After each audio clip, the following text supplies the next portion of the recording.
Alright, got me a whole lot of new toys. That's old. That's what I have been doing. The deflator I've had for a while, but a nice new bubba rope and a nice bigger compressor. Because yeah, for over a year I've been using this little tiny Husky one to fill 35s and 37s. It's nice, but it takes 15 minutes to tire, which means after trail I'm doing about an hour to fill up. That's too much time. I've noticed several people with better compressors. There's a Jeep with 37s after one of our trips in Moab. He filled up in like 5 minutes per tire on a Smittybilt. There are two sizes of Smittybilts. I got the bigger one, because why not? And this bubba rope, it's the big one too. So these are kinetic ropes, which means they give a little bit of a spring and they should yank you out pretty nice and gently compared to just a strap that yanks hard. Can't wait till the first time we get to use that. Let me show you, if you haven't seen it before, how these deflators work. And I have a theory, an issue I've been having with those is I'm not gentle enough with them, and I'm somehow galling up my the valve stem cores. So I do keep cores in my truck in the glove box so that way I can replace them when they don't want to reseat again. Crazy, I don't know. I need to be more gentle with them. I'll show you how these work. So it's basically a little device like this, some brass parts and pieces. You can see in here it engages your valve stem core to be able to unscrew it from the valve stem. And you see that moves. So all you do is pull your cap off. Let's see, and what I like is these actually give you a pretty decent gauge. This part threads on where the cap was. Let's pull that out of the way. You see that spins. That little piece right there. So you need a good tight seat. I'll see if I can be gentle enough not to gall up another valve stem core. So in there you see it's engaged. Pull that, you see the air start escaping, or you hear it. If you can see air escaping, you're better than I am.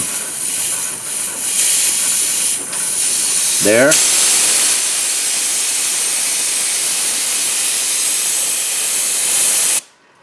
There we go, I'm about 25 right there. It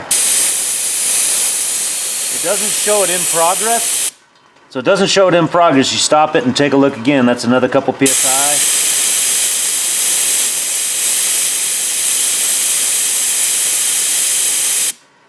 Down to 20.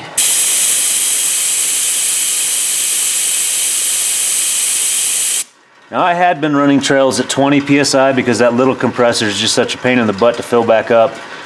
That last trip I did up to Skyline Drive, I did 15 PSI. In between 15 and 10 is where it ended up actually.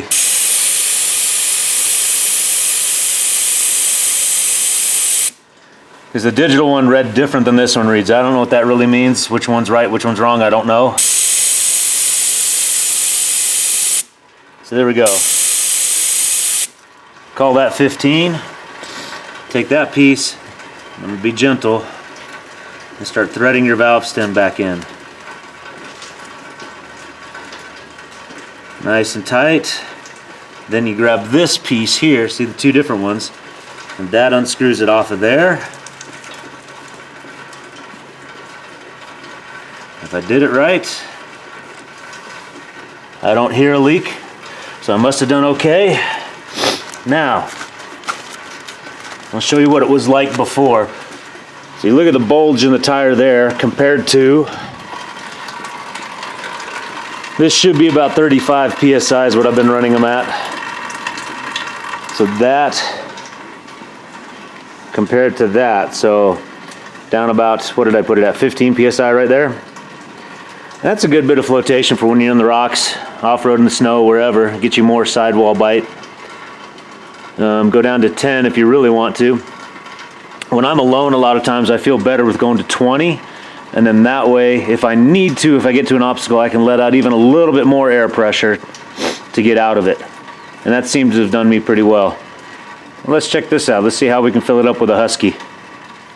So this particular Husky has two hatches on it. One hatch has this very, very long DC cord, which has been fun. because that way I can reach power in the truck and get both ends of the truck, that end and that end, just by going into a DC power port out of one tire, or excuse me, out of one power port, and I get 2 tires, and I don't have to change the PSI setting that I've done on here. I'll show you. For my truck, back door, I've got my power ports in here. Actually got another one right there too, but so I've got regular power ports there, USB power ports there. If you haven't seen how I did all that, go check out my center console build. That's on my YouTube channel as well. So powered into there. Really, hang on, ought to start up the truck and let it run. Now yeah, you do want to technically have it running so the alternator's spinning full spool and you're not just going off your batteries, because this will draw. Oh, I better shut that off. There we go. I don't want any copyright strikes off of that. So here you see powered up. You can go here with this little thing, and that sets your, should go faster, there we go. That sets your target PSI. I want 35, that sets your current PSI. This hatch has both your air and a 110. So that's kind of fun with this one. You could go to 110. So if you're inside, you know, you got guests doing air mattresses, whatever. You got all of that. All right, here we go. Set back up over here. Pretty simple. Put that on. Tells me I'm at 14.7 PSI. You see that? I want to target, you just push start. And you can hear how small it is, I guess you'd say, because it's a quiet little one. And let's watch.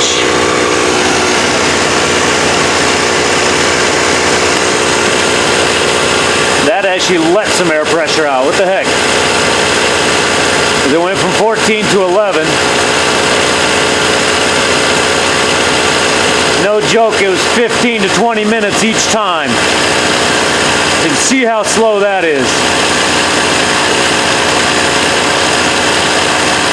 We were not even moving the needle yet. There's no air leaking. I tend to think maybe after the last time I went out, I may have destroyed this little thing.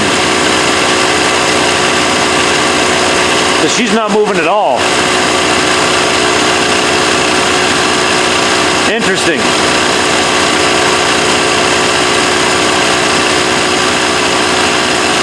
Yeah, so it let air out and it's not moving at all.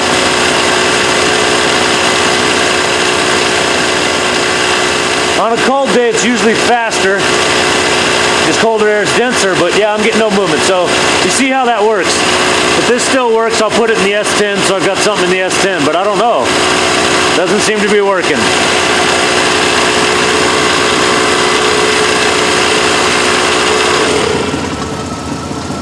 Well, that's odd. Look at that. Now it says 14.3. It went down to 11 point something while it was trying to pump. I don't know. I may have broke this. I think I'll take it to work and try pumping up some of the, you know, the little freaking kickball things that we have. We'll see. Very first thing to compare and contrast. Size of the power leads. Much bigger. So that's going to pull a lot more juice, do a lot more work. Versus the Husky one here, Smittybilt one here. Smittybilt doesn't have your little 12-volt cigarette one. It's going directly to the battery with your clamps. That's another reason it's going to be more powerful. So it gives you choices. You can hook right here to right here, or you can use the little coil extension line. I'm probably going to hook it up with the coil extension line just so I've got room to reach to each tire. This thing is way heavier, much bigger motor. I'm looking forward to it. Let's see how fast we can fill up. One of the things I like is it's giving you an air pressure gauge for filling up. It's not digital like that Husky one is, but still, you got this.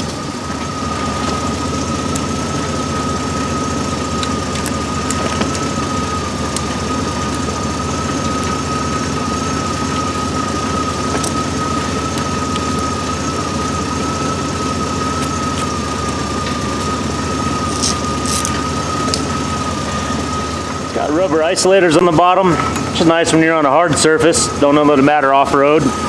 So take the clamps. Now, lots of theories which one you do first. Woo, holding this with 2 hands. Let's get in nice and neat there.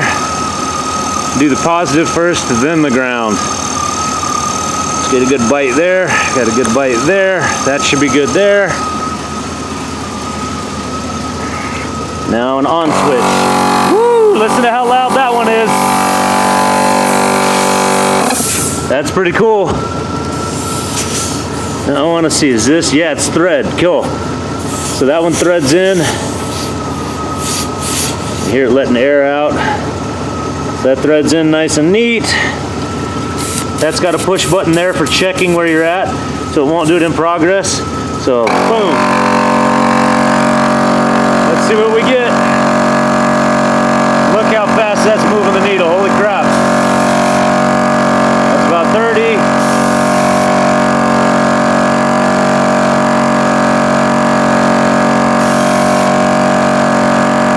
About there. Let's see where it put us at. I don't know. Your hands are cold, baby. You got cold hands because you're outside in the snow, sweetheart. You want your hands warm? Riding the bike in the snow and the ice? Let me see. Are they wet? They're dry, but they're cold. Let's put your bike up, okay? You put your bike up, and you can warm your hands in your pockets. Okay? Let me help her. I'll get right back to you guys. All right, there we go. Hands in the pockets, you'll be warm, right? Warm up the pockets. There we go. Come stand in here where it's dry. In here it's dry. You stay out of the snow. That's my girl. All right. Let's see what we're doing here.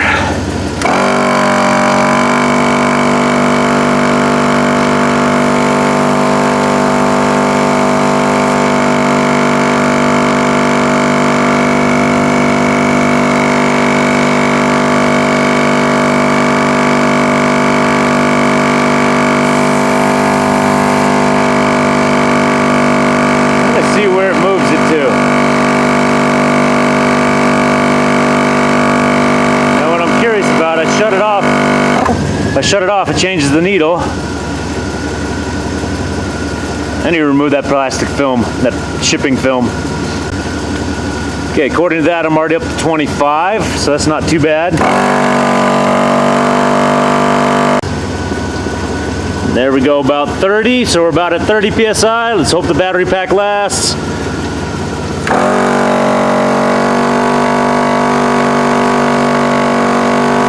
Tire bulge tells me we're getting close.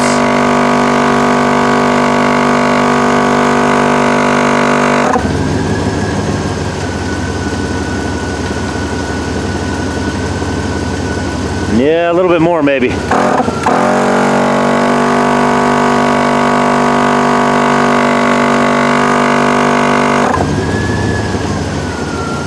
Alright, I'm going to say that's about it. I'm about out of battery power with this camera, so nice comparison between a real compressor and just a friggin' $55 Home Depot one.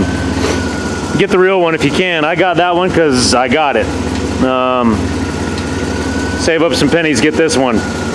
One of those deflator kits, they're freaking banging. I love those things.